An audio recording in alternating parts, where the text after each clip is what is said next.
Evening, everyone. I'm Elaine Schulte, Vice Chair of Academic Affairs and Faculty Development. Welcome to our Pediatric webinar series this evening. We are proud to introduce Dr. Natalia Vasquez Canizares. She's an attending physician of pediatric rheumatology at the Children's Hospital at Montefiore and an assistant professor of pediatrics at our Albert Einstein College of Medicine. Dr. Vasquez Canizares received her Doctor of Medicine at Universidad de la Sabana in Chía, Colombia, and completed residency in pediatrics at Cooper University Hospital and did her pediatric rheumatology fellowship at CHAM. She also completed a Master of Science in Clinical Research at Albert Einstein College of Medicine. Dr. Vasquez Canizares' clinical focus is on pediatric rheumatic diseases, with a particular interest in children with juvenile scleroderma. She is an active member of the Scleroderma Work Group within the Childhood Arthritis and Rheumatology Research Alliance, also known as CARA, a collaborator with the Pediatric Rheumatology European Society in scleroderma-related research, and a recipient of 2 grants from CARA and the Arthritis Foundation to study treatment therapies and outcome measures in juvenile scleroderma. She is board certified and a member of the American College of Rheumatology, the American Medical Association, and the Childhood Arthritis and Rheumatology Research Alliance. Thank you for joining us this evening. Thank you, Lynn. You have a great Spanish pronunciation. Yeah, I'm impressed. Thank you so much. So let me just pull up my slides and you can see well. Okay. So yeah, thanks so much everyone for joining. I am going to talk about a topic I'm very passionate about. And this is more sort of like a review of the clinical presentation and management of juvenile scleroderma, because I think it's a rare disease that, most of you don't get exposed to, but has significant morbidity if it's not diagnosed on time. So the objective is learning the different types of juvenile scleroderma, recognize the main presenting features, and why is important for recognizing this disease early, learn the basic workup for a patient with suspected juvenile systemic juvenile scleroderma, and learn the principles of care for a patient with juvenile scleroderma. So why to bother? Like I said, most of you may not see it or may not encounter in your practice, but it is important for you to be familiarized with this disease because it's difficult to diagnose and has high prevalence of major morbidity, can have a significant mortality risk. Assessment and management are often difficult, so it requires multidisciplinary care. But most importantly, early diagnosis and initiation of appropriate treatment can greatly improve outcomes. So as a primary care provider, it's really important for you to be able to recognize the very early signs so that we can implement treatment at the time that we can impact the outcome of these children.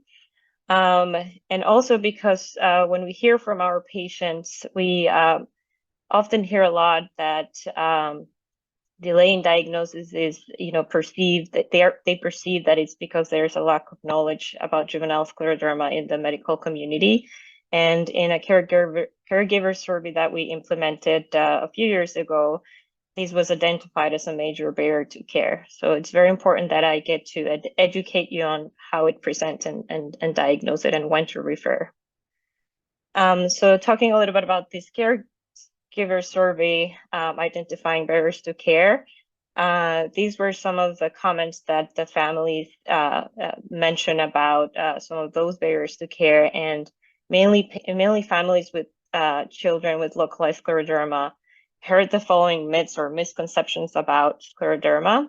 So a lot of them heard that it will naturally go away and it will burn out, that it's harmless, and just a cosmetic condition, that there is no need to treat with medications, and that the medications are dangerous or harmful.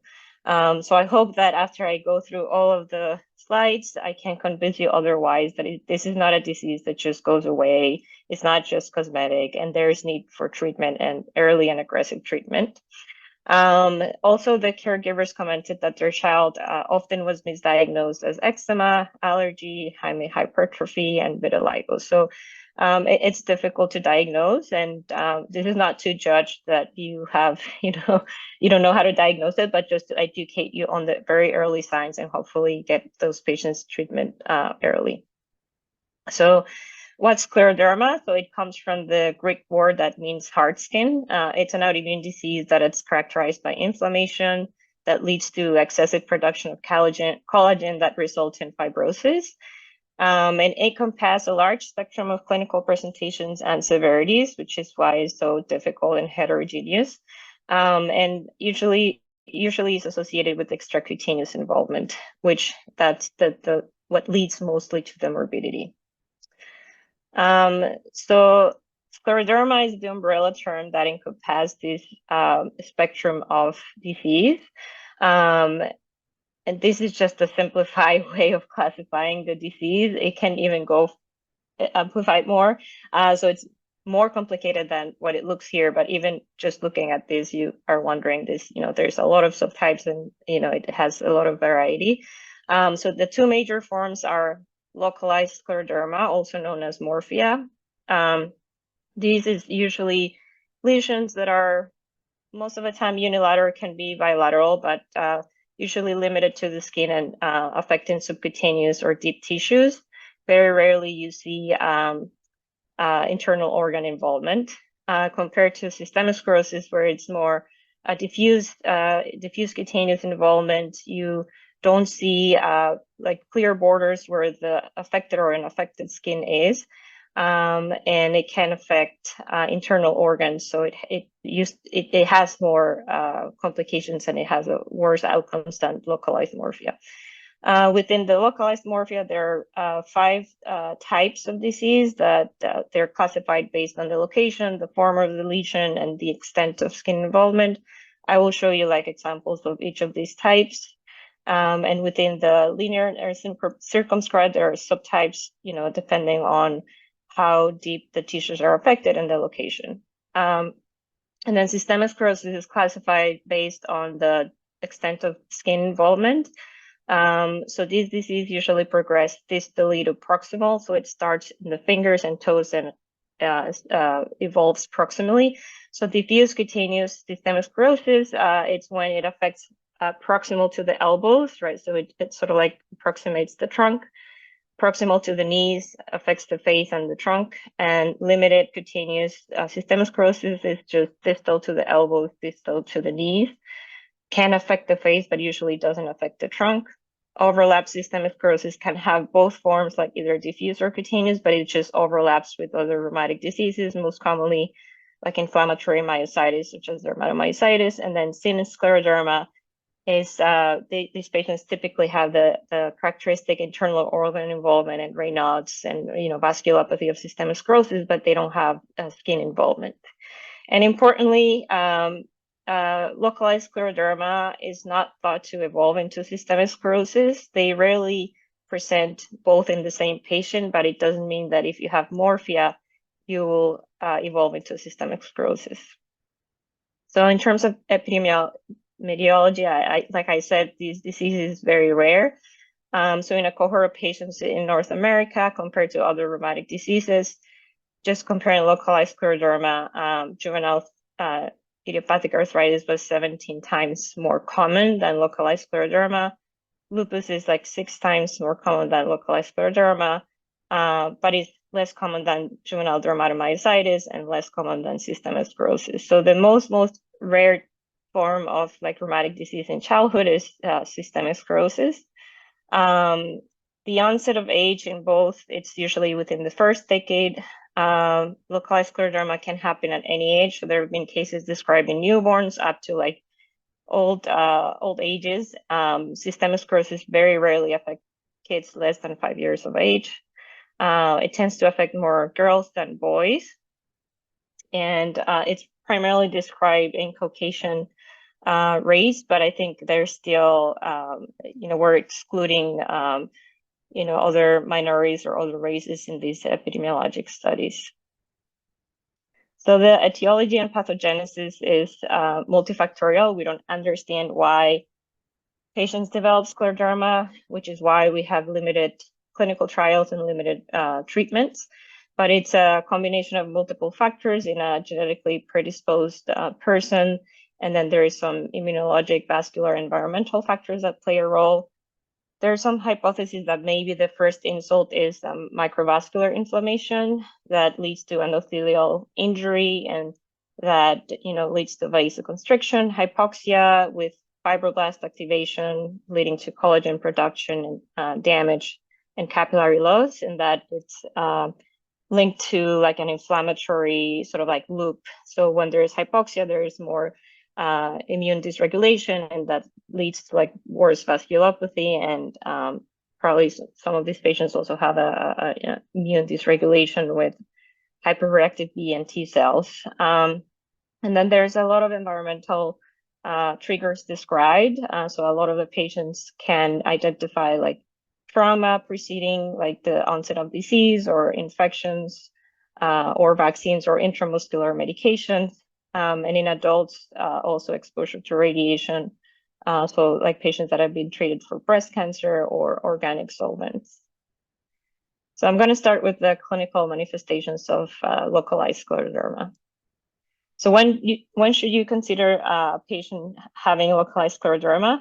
If there is one or more persistent, usually unilateral, linear or oval skin lesions that may have erythema or violaceous color, white or yellow waxy appearance, and it's accompanied by skin thickening or induration. So if you're not sure, like if you think like it's like a phalanx spot and it's been persistent, then the next thing to do is it changing in size? Is it thick on palpation? So at least two of those things should make you suspect that this child might have localized scleroderma. So this is all patients and examples of the variety of lesions that a localized scleroderma can look like. So they can be in any shape or form. They can have any color. So they might look like pink, violaceous. They might have like this bluish color, hypo or hyperpigmentation. They can be oval. They can have irregular forms, round or linear, and they may affect superficial or deep tissues, like in this patient on the bottom right. So the natural history of the disease, it usually very slowly progressive, and which is why it's so difficult to recognize. And the very early signs are signs of activity, like it's predominantly inflammation. So those are characterized by erythema, new developing lesions or enlarging lesions over time, and then again, skin induration. And then over time, you start to see the damage signs in the skin. So you will see skin thickness, but more from fibrosis. Then you can see dermal atrophy, where the skin looks very thin and shiny.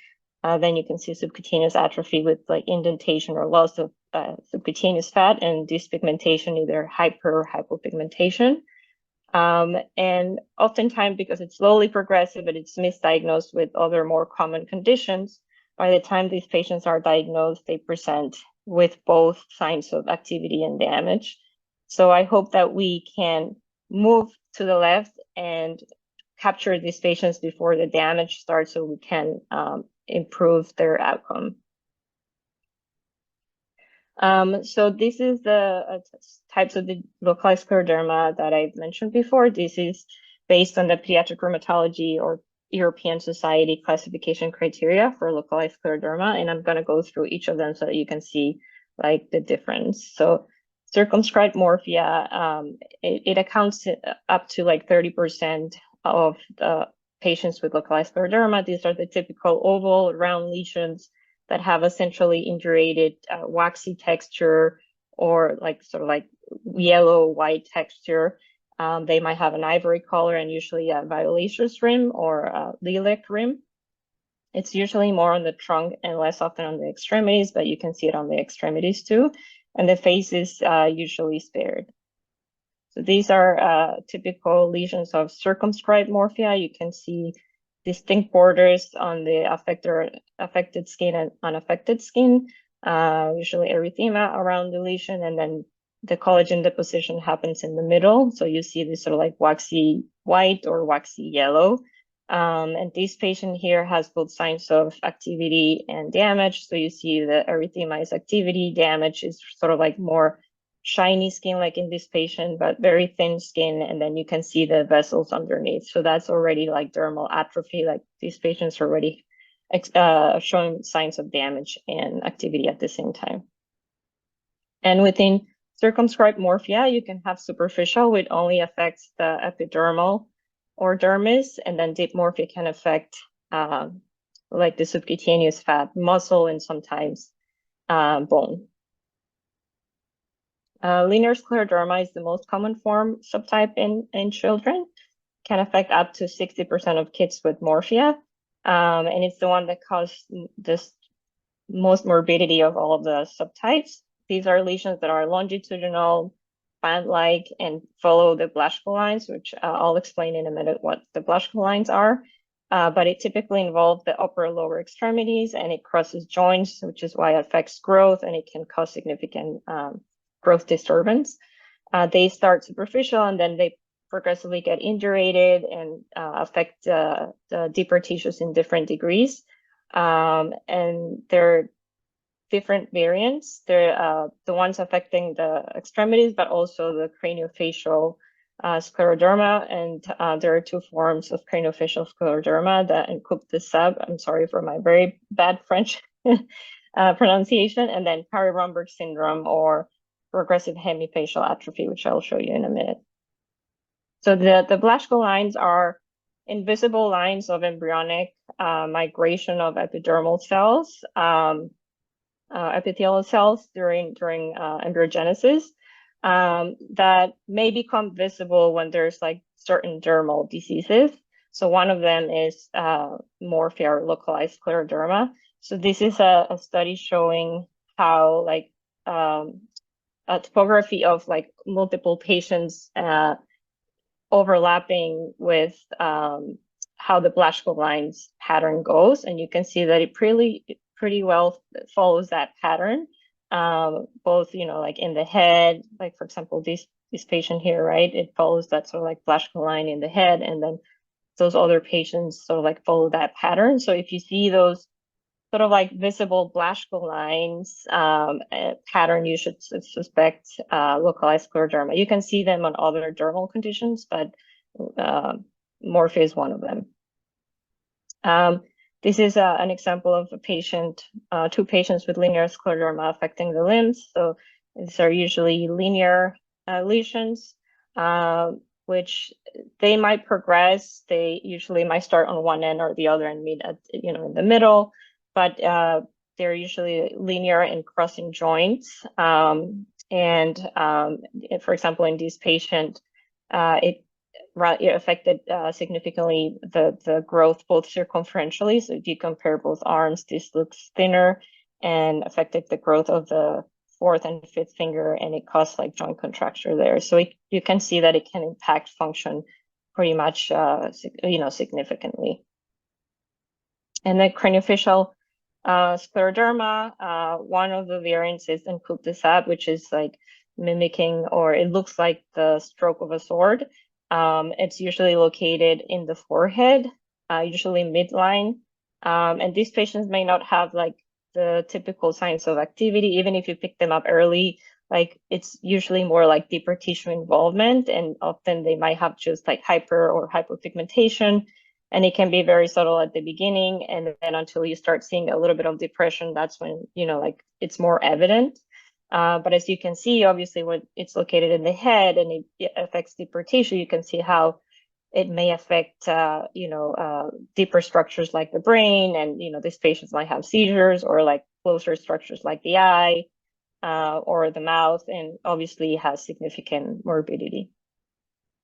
And the other variant of craniofacial scleroderma is Parry-Romberg syndrome, or hemifacial atrophy. So these patients usually have below the forehead involvement, and this patient on A has very, very subtle asymmetry right here on the chin, but the patient on B has more significant, and this is moderate. If you look pictures in Google and you look at it, it can look very scary because it can be very disfiguring. but you can see like already some atrophy on the left side of her face, and it can compromise like mastication, the eyes, and obviously it can cause significant problems. Generalized morphia is less common. This is more common in adults than in children, but it can affect up to 10%. These are sort of like more extent lesions across the body, so it's usually 4 or more individual lesions that can coalesce. They might have a diameter greater than 3 centimeters, and it involves at least 2 anatomical sites. So I remember as 432. So 4 lesions greater than 3 and involving at least 2 anatomical sites. And this form usually presents unilaterally in childhood more than in adults. It's more like diffuse. Kids tend to have it more like on one side of the body. So this is an example of a patient with generalized morphia affecting the thighs. These are 2 different patients, and you see like there's pretty extent of involvement across the leg.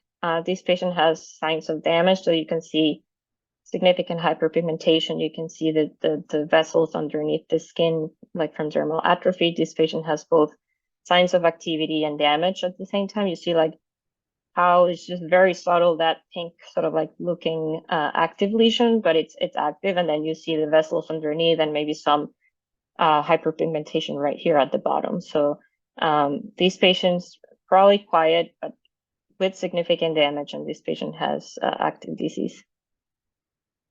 Pancreatic morphia, luckily, is very rare, but it's very, very severe and can be very scary to treat. These patients have widespread skin involvement and also full thickness skin involvement. The lesions are more circumferential, so it causes significant contractures because there's involvement of the fascia and the bone. And it can mimic systemic sclerosis just because it's so diffuse. But the clue to differentiate from systemic sclerosis is that pancreatic morphia usually spares the fingertips and toes, and these patients don't have Raynaud's either. But this is the form that can cause mortality in the localized scleroderma form, because it can lead to extensive ulcers, extensive calcinosis, and if the ulcers get infected, then it might lead to sepsis, and then development of squamous cell carcinoma is another complication. So this is an example of a patient with pancreatic morphia. You can see how his limbs look very thin just because of that circumferential sort of like tightness, and you can see significant contractures of the fingers and the toes, and it's just very disabling. It's very severe. And the last form is mixed morphia, which can be very common in children. It's called mixed because it's a combination of 2 or more subtypes. So usually linear with another form, usually linear with circumscribed morphia or linear with generalized morphia. And this is also associated with significant morbidity just because it's commonly associated with the linear subtype. And again, I'm just going to bring this up again, that it's very important to be able to distinguish what's active and what's damaged, because you want to intervene in the when patients have active signs, whether it's a new patient or a relapsed patient. So the signs of activity are erythema, warmth, if a lesion is getting bigger or a patient has developed new lesions. And then signs of damage is dyspigmentation, either hypo or hyperpigmentation, dermal atrophy, where it's that like very thin, shiny skin, and subcutaneous atrophy, where you lose like deeper tissues like subcutaneous fat or muscle. And then skin thickness can be present in all stages of the disease. So, when the lesions are active from swelling or edema, the skin can also feel indurated. And then in the sort of like middle stages where the collagen starts to deposit, you can feel that waxy texture and thick skin from like collagen deposition. And then fibrosis is just like your skin is atrophied, but it feels tight just from the fibrosis and damage. These are examples of how to differentiate between active and damage.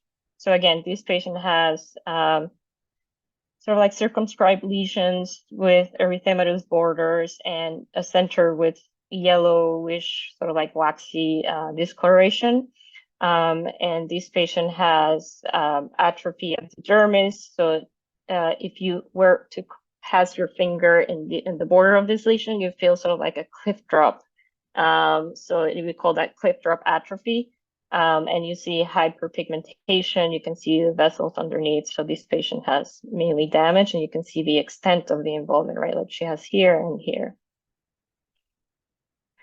Extracutaneous manifestations of localized scleroderma are very common, which is why these patients should be managed with rheumatology and not only with dermatology, because we are trained to identify the extracutaneous manifestations. They can happen up to like 70% of the patients, may happen in any subtype, and more than 20% of patients have at least one extracutaneous manifestation, and from 4 to 9 can have multiple extracutaneous disease. And those patients that have higher risk are those that have more like craniofacial involvement with neurological or ocular involvement. The risk of extracutaneous disease is not associated with age at onset or disease duration. And although most of the time is contiguous to the skin lesion, right? Like if you have a lesion crossing the joints, then you're going to have arthritis or like joint contractures, myositis on that side. But up to 25% of the patients might have extracutaneous disease that is unrelated to the site of the skin lesion. So some patients can have arthritis distally to the location of the lesion. They might have seizures or other neurological problems even if they don't have like craniofacial involvement and ocular manifestations as well. So actually, some patients might present with extracutaneous disease first than the cutaneous disease. So like a lot of patients get diagnosed first as JIA, and then eventually they develop the cutaneous manifestations, or patients with seizures that, there's not clear why they have seizures. Eventually, they might develop this skin disease. So we're going to go through each of them. Musculoskeletal extracutaneous disease is the most common, and the manifestations depend on the structures involved. So the joints, patients can have arthralgias, arthritis, that can be poly or oligoarticular. They can have contractures or scoliosis. If it involves the muscle, can have muscle atrophy, myositis, or muscle spasms that actually can be very debilitating. And then if it affects the bone, then patients can have growth defects and osteomyelitis. So you can see, again, like the significant growth defect of this patient. And this is a patient with Peyronie-Romberg syndrome, more severe case. We see like how it can cause permanent disfigurement and growth defects in the face that obviously nobody wants to see. And then more severe extracutaneous disease includes like neurological problems like seizures, cranial nerve palsies. They can have neuropsych problems, even CNS vasculitis. This is a biopsy in G showing a vessel of a patient with scleroderma that has polymorphonuclear cells are surrounding the vessel wall, so they can have vasculitis. And ocular involvement can happen in the form of uveitis or opiscleritis. They can have fibrosis of the eyelids or the lacrimal glands and ophthalmos. Dental problems are also common, so malocclusion. They can have ectopic or delayed tooth eruption, tooth crowding, or tongue hemiatrophy. And then organ involvement is rare, and it's usually mild. We will never see like the organ involvement that you see with systemic sclerosis, but it has been described. So most commonly, patients can have GI involvement in the form of GERD or respiratory involvement, usually just PFD abnormalities like restrictive lung disease, usually not symptomatic, and cardiac, they can have conduction abnormalities. Now I'm going to move forward with systemic sclerosis. So when should you consider systemic sclerosis? Any patient that presents with moderate to severe Raynaud phenomenon, and that means like episodes that are induced by cold that cause significant pain, significant dysfunction, and then if anytime you see like digital ulcers at the tip of the fingers, that's already like concerning for like an underlying disease, not just primary Raynaud's phenomenon. Any patient that has any limited range of motion of the fingers or puffy hands or thickening of the skin of the fingers or the hands, which we call sclerodactyly, and or a patient that has limited mouth opening with like thin lips, and especially in a child that has poor growth or failure to thrive. All of those three things should make you think right away that you're dealing with a patient with systemic sclerosis. So these are all pictures of different manifestations. This one on the top, you're seeing a patient of color that has Raynaud phenomenon. And if you don't look closely, you might miss it. But obviously, you can see closely that there is purple discoloration of the fingers and some like white discoloration. This patient here on the top has puffy hands with increased thickness, like so the physician is trying to pinch the skin and it is not able to make a fold because it feels thick. Significant joint contractures, so patients are not able to make a whole fist because there's significant contractures. Here on the upper right, there is what we call the prayer sign because of the contractures of the deeper tissues and around the joints. Patients have wrist and finger contractures, so they're not able to assume this position, but instead they have like they look like this. So that's a very characteristic sign. Patients have small mouth, right? Like this patient seems like that's the max distance that she can open her mouth. Very thin lips. They almost look like they have no lips because the skin sort of like retracts to the back. The teeth are always exposed. They can have glossitis also because the mouth is, the teeth and the mouth is sort of like constantly exposed.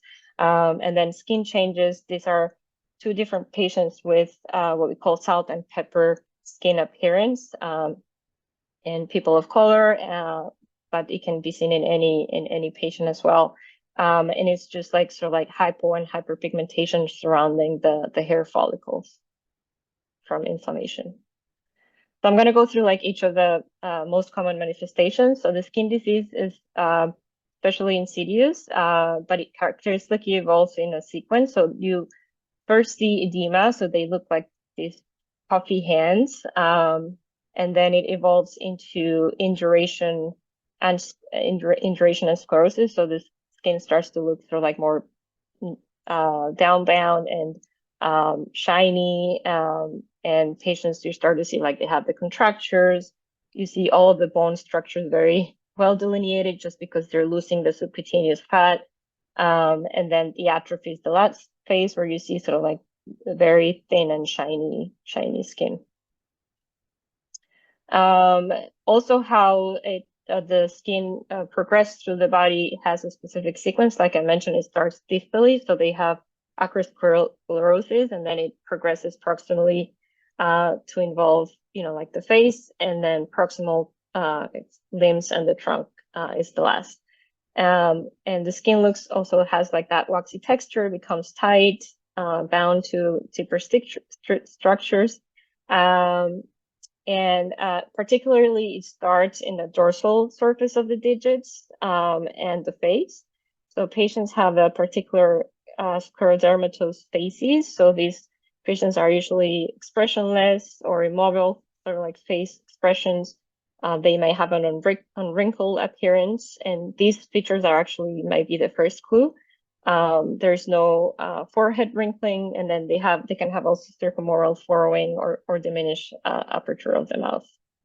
So this is a pediatric patient with systemic sclerosis. You can see, like I said, it's sort of like the skin around the mouth is retracted, so the teeth are always exposed.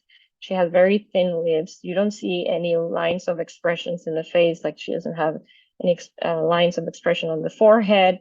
The nose sort of starts to have that pointy appearance as well because the skin retracts, so you can see like the nasal bones pretty well, and sort of like the nasal septum, so that they acquire that like sort of like pointy nose.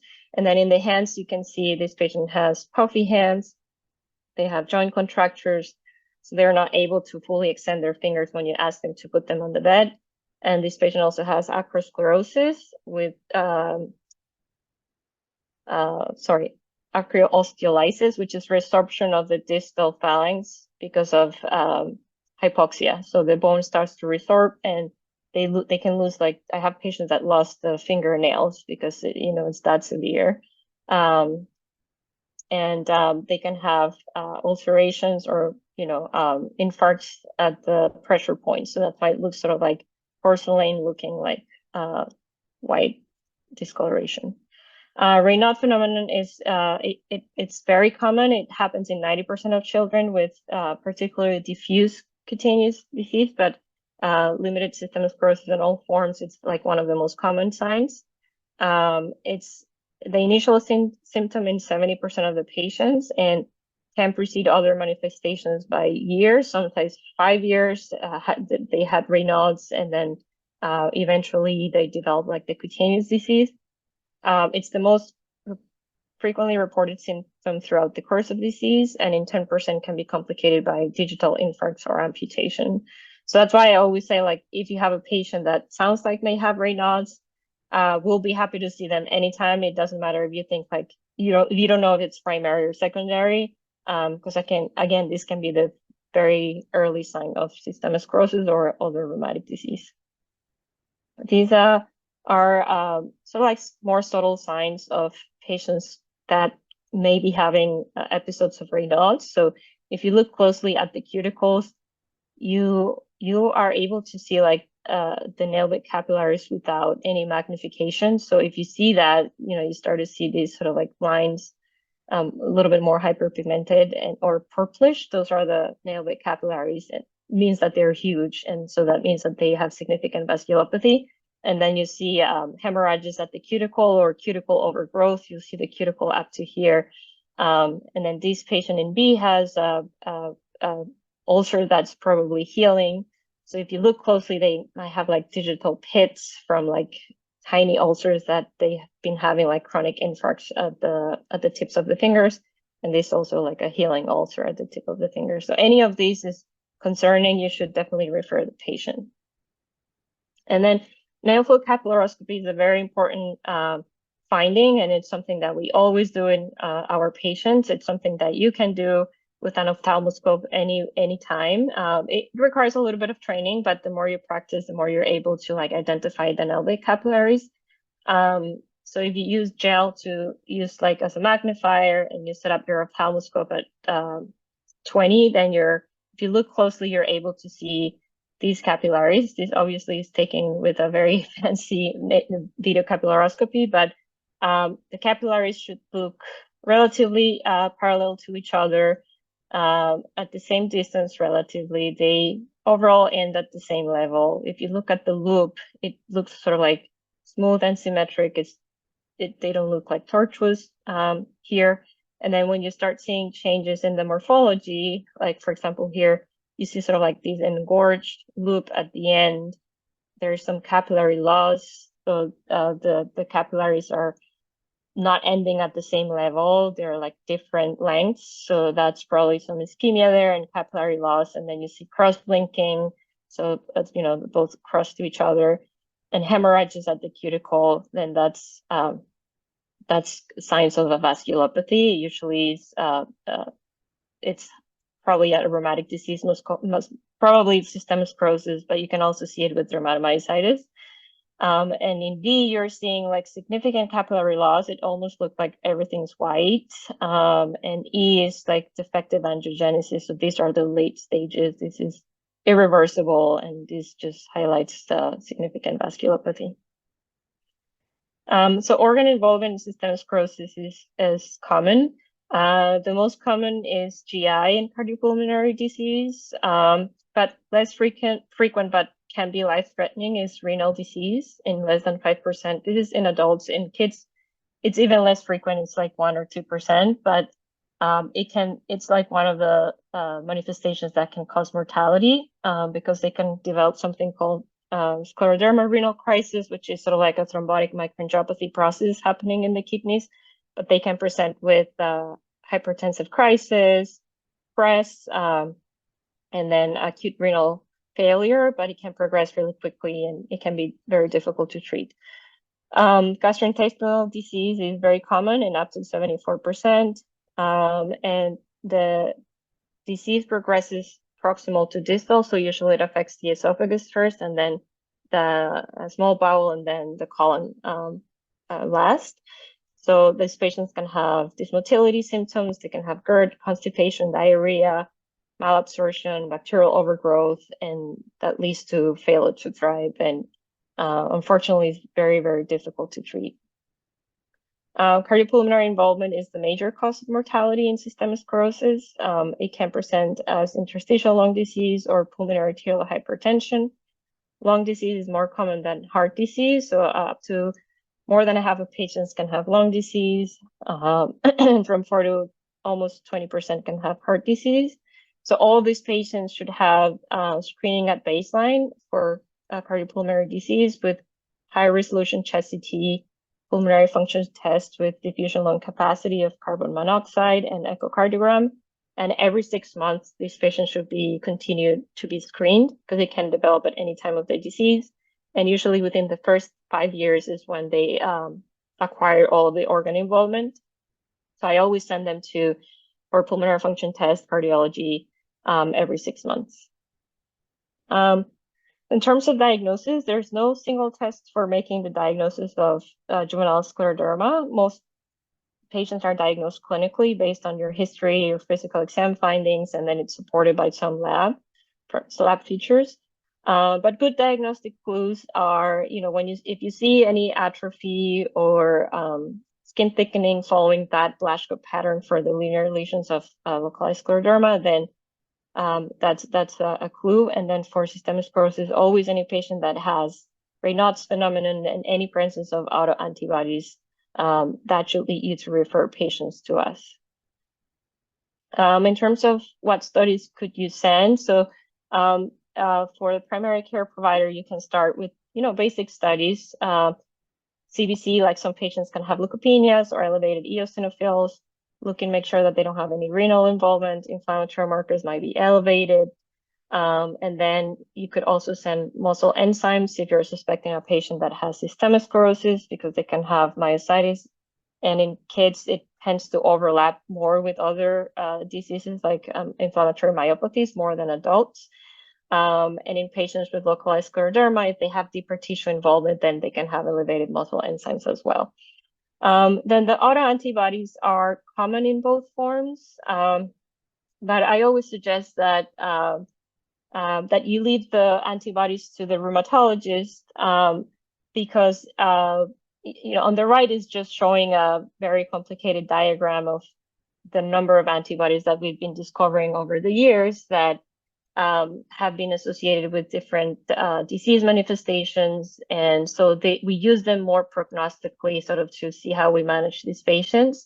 So it's helpful to know if the patient has ANA, but we oftentimes expand, the testing with these antibodies even further. But again, like ANA is very common in both forms, obviously more common in systemic sclerosis, like almost 90% of the patients have it present. Rheumatoid factor can also be associated with localized scleroderma, and it's associated with disease severity. And then you have your typical systemic sclerosis associated antibodies, which are, the ones that you learned in medical school were SCL70 and anticentromere, but you can see there are so many other antibodies that are associated with systemic sclerosis manifestations. So biopsy is not needed, and it's actually discouraged before referral, because a lot of the times it's not needed. And it's only, recommended for those patients that have atypical skin findings. A lot of the times there's some imaging that can help you more monitoring the disease, more than diagnosing. So that's why we say, it's better that, we just decide which images we choose for like the patients, but we oftentimes go for ultrasound or MRI to help monitor tissue inflammation and localized scleroderma, so we can see if there's activity based on MRI findings. X-rays can also help evaluate the severity of the musculoskeletal morbidity or if there's presence of calcinosis. And then again, high resolution chest CT is always important for patients with systemic sclerosis to screen for ILD. In terms of treatment, unfortunately, there is no cure for either localized or systemic sclerosis, but the goal should always be to try to reduce that inflammation, pick up that inflammation very early so that you limit fibrosis and damage.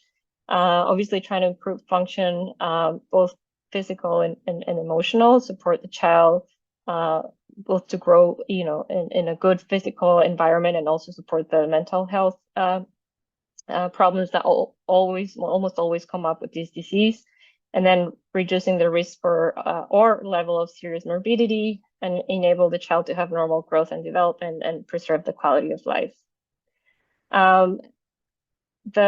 It's very, very important to have a good partnership with a pediatric care provider or primary care provider.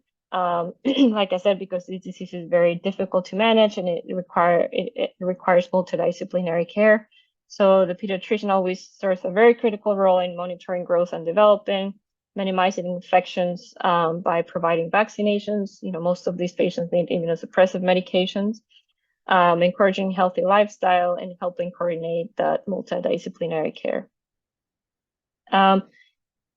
This is a very brief review of just the pharmacologic treatment. And obviously for systemic sclerosis is way more complicated because a lot of these patients require treatment or medications for each of the manifestations. So just basically focused on the immunosuppression component. But there's treatment for vasculopathy, so like for Raynaud's, treatment for GI complications, for cardiac involvement. So it's way more complicated than this slide, but I wanted just to focus on the immunosuppressive, sort of like medications that we use. So a first-line treatment is usually a combination of corticosteroids with either methotrexate or mycophenolate. We tend to avoid corticosteroids for systemic sclerosis. This is debated, but like in adults, it has been described that like if you use high dose corticosteroids, it can lead to the scleroderma renal crisis complication that I mentioned. But in children, this has been debated because kids tend to have more of the inflammatory manifestations, so arthritis, myositis, and so we use them more freely than in adults. But there's still that nervousness that corticosteroids might lead to complications. So for localized scleroderma, methotrexate is the first line because there's the only randomized clinical trial showing that this medication is effective, and it's the medication that changed the prognosis for the past 20 years. And then in patients that don't tolerate methotrexate, you go to mycophenolate. And then in systemic sclerosis, same, like either mycophenolate or methotrexate. We prefer starting with mycophenolate because it works well for lung disease. And then tocilizumab is the first line for patients who have interstitial lung disease. And then there's other second line agents that are more like described in just case series or observational studies. There's not much evidence, but if patients fail this treatment, then we go to like biologics. Nintedanib is the only medication that treats the fibrotic component, and it has only been studied in adults. I think there's a trial in children going on, but that's mainly used for ILD. So for systemic sclerosis, these two medications are the only FDA approved for ILD management, but there's no FDA approved medication for localized scleroderma. And non-pharmacologic treatment is very important as well. So making sure that they go PTOT, that you promote like skin protection, like moisturizing, avoiding trauma, sun protection, avoiding activities that trigger Raynaud's phenomenon, such as like consumption of caffeine, smoking, emotional stressors can also trigger these episodes. They should always have evaluation, routine evaluation by the dentist and the eye doctors. And then very important is like I said, like the mental health support. So we have amazing support groups for patients and families. The Scleroderma Foundation does an amazing job of supporting these patients. So I put like 2 websites there that are great resources. There's a conference that's specifically for kids with scleroderma and their parents that happens every year, usually around the summer.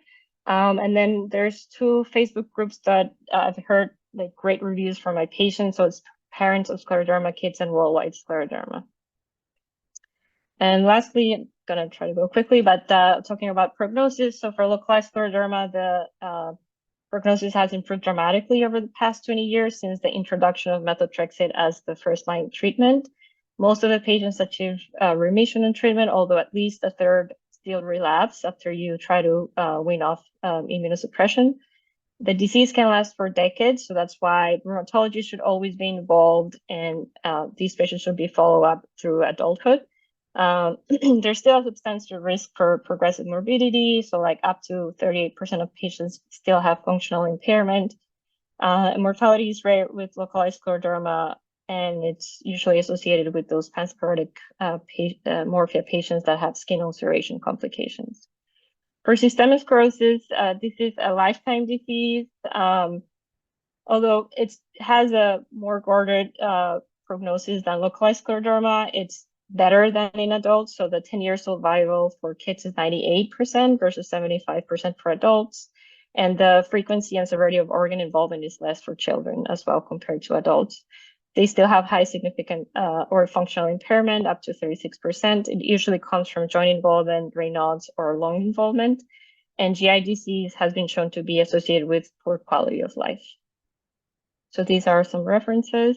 And with that, I'll happy to take any questions.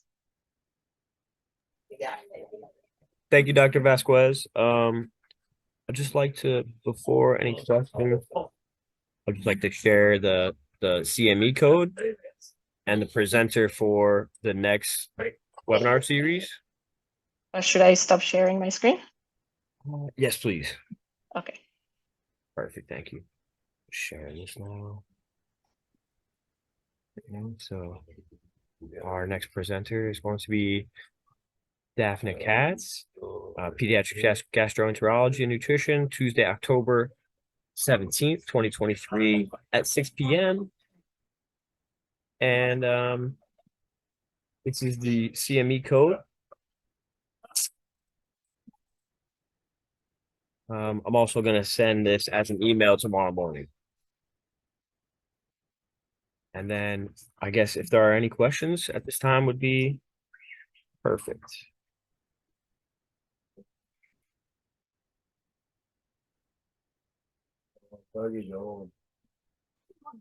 Hi, Dr. Vasquez. My name is Lauren Galvan. Thank you for your presentation. About 3 years ago, I encountered a young patient with pediatric systemic scleroderma. And they were diagnosed at 1.5 years old. So I had to wonder what environmental factors, right, could a 1.5-year-old have been exposed to develop such a severe diagnosis and disease.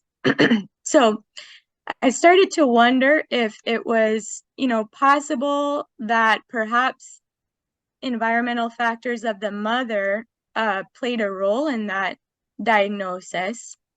So I started to do some more research and found a paper published by the International Journal of Clinical Medicine or something like that by a professor at Brown University, Ralph Meek, suggesting that maybe elective abortion via the process of fetal microchimerism may play a factor in developing systemic scleroderma.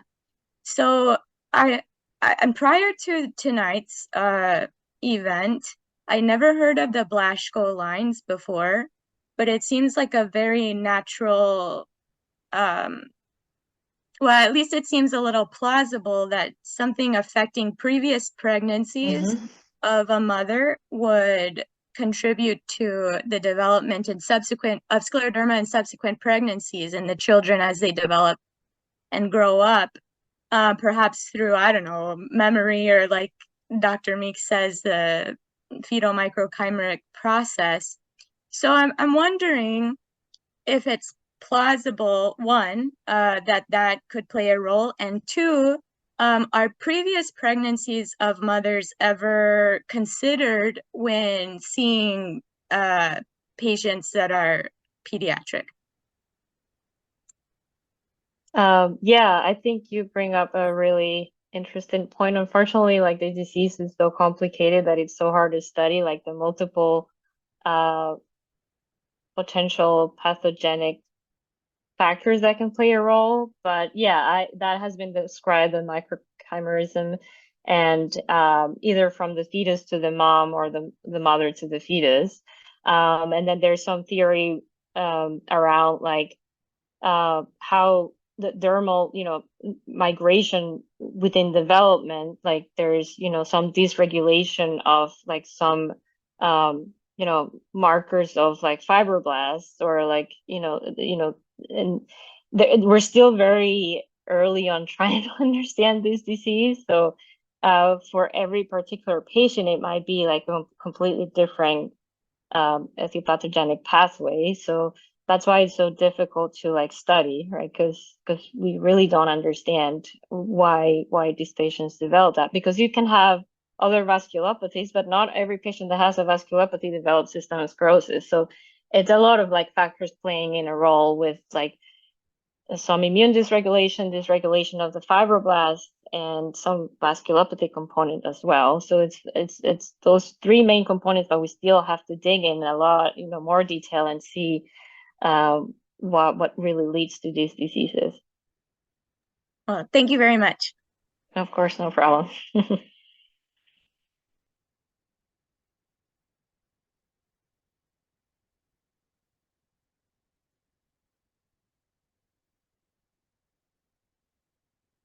I think we're at the hour, Dr. Vasquez. Yep. Well, I'm very glad I had a whole hour to talk about my favorite topic. So thank you again for inviting me.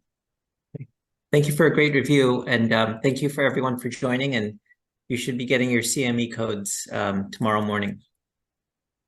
Thank you. Or you can use this code here. Okay, thanks, Dr. Vasquez. No problem. Thank you. Bye-bye.